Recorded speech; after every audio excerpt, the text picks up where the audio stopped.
But one of those non-5 stars or 4 stars is Stetson Bennett.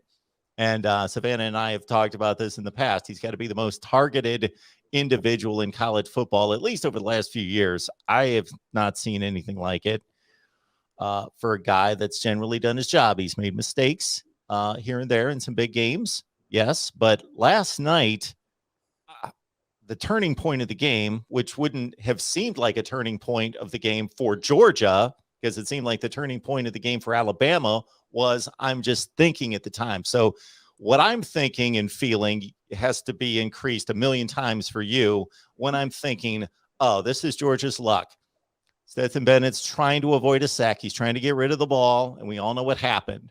By rule, I believe it was a good call, but basically what he did versus what Bryce Young did on the first drive of the game was exactly the same thing. They're desperately just trying to get rid of the ball while somebody's got him in the grasp. Bryce Young happened to just basically spike the ball on the ground, which didn't understand why that was not intentional grounding.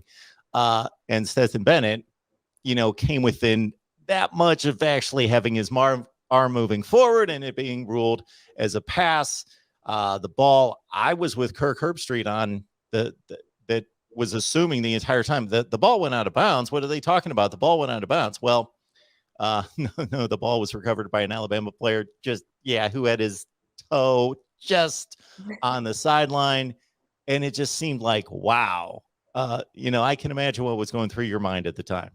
Oh, I thought it was over. Every other time something like that has happened in the past, that would be the final dagger in Georgia's chest, and that's when they would deflate and they couldn't find a way to overcome it. And even though they gave the touchdown up right there, Stetson Bennett, I'm trying not to get choked up about it, but what he said to Holly Rowe after the game of him being like, I wasn't about to be the reason Georgia lost this football game, proves like what kind of love and determination he has to be the starting quarterback for the Georgia Bulldogs. And he did it. He put the team on his back and got it to A.D. Mitchell on a free play. And that should tell anybody who doubts him, like, he pays attention. He understands what's going on the field. And he knew that guy jumped off sides.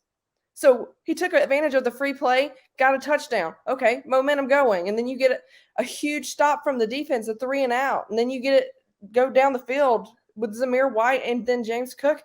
And it's just like, okay, is this real? Is this really real? Like, is Georgia actually going to do this? And you could just slowly see that momentum and tide shifting towards the Dogs and the light getting brighter and brighter. And then he threw a suspicious pass to Brock Bowers that, it wasn't pretty at all. But he called it. Of course he called it because he's Brock Bowers. And then he saw the end zone and nothing was going to stop him until he got in there. And some people thought that they should have gone for 2, but Georgia's defense wanted that moment, and they wanted to prove, even if they were as dog-tired as they were, they hunkered down one more time. And I know Larry Munson is in heaven doing a jig because they finally hunkered down one more time. And that pick 6 by Keely Ringo, I really hope it doesn't get overshadowed because that was crucial and huge. You start the season with a pick 6 by Chris Smith and you end it. And that kind of comes full circle there. But Stetson put that team on his back and did what a national championship winning quarterback does. No matter how big he is, no matter how strong, no matter how tall, no matter his 5-star, 3-star, 2-star walk-on rating, like, he did what he was supposed to do. And he capitalized on it. And I'm just extremely proud. And he silenced the haters for good. And if anybody has anything negative to say about him, turn your Georgia card in. You're not a real Dog fan. And going back to the drive after the Stetson Bennett fumble, Alabama led 18-13. And we'll get to the defense and what it did against Alabama in just a second. But it was pointed out during the broadcast, you got to give some credit to Todd Monken and how he approached the next drive, because they had the drive for the touchdown before that where it was all generally Zamir White, James Cook, Kenny McIntosh, run. They got the running game going. The offensive line got assertive coming out of halftime, and they could have thought, okay, there's plenty of time left in this game, and we're down by 5 points. We're going to go to the run game because that's what happened before, and that's what we were able to do to score the touchdown. But, man, they went play action. He opened up. I'm trying to think. Number 7. Can't think of his name. Jermaine Burton. Yes, Jermaine Burton, obviously. Yes. Hit him on a long pass, and then they got going, and he let pretty much Stetson Bennett take that drive. Yeah, 4 for 4 for 83 yards and 2 touchdowns. Stetson did after the fumble, and that's just it's huge. And it was a great pass to Jermaine Burton. Jermaine came up really big right there too. Needed him to, and I think I mentioned to you before the game, like you needed George Pickens to kind of have a big moment, and him drawing that pass interference was a huge moment for him. It wasn't even just the catch. The catch in the first half was huge. It kind of gave Georgia enough confidence to say, okay, we can do this. And then it was him drawing a personal or pass interference in the second half. But Jermaine Burton being able to hold on to that ball and catch it and get that first down was huge. And it just seemed like every kid on that team knew, like, okay, no matter what happens here, we have to find a way to do it. And they did. And I feel like that's something that Georgia's teams in the past didn't have.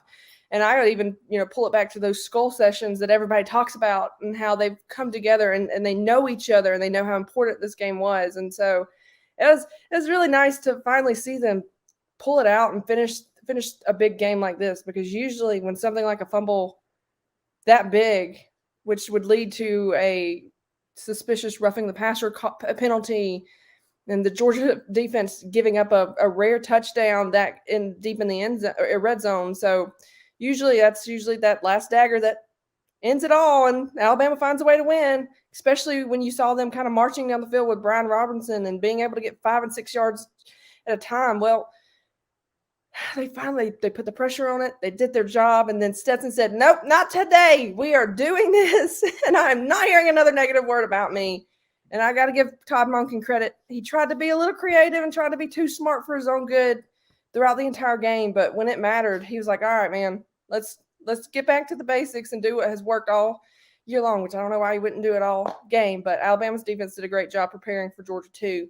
But when it mattered, they found a way. And those running backs did it for Nick and Sony, and he did it for Jake Fromm and Matt Stafford and all the rest of them.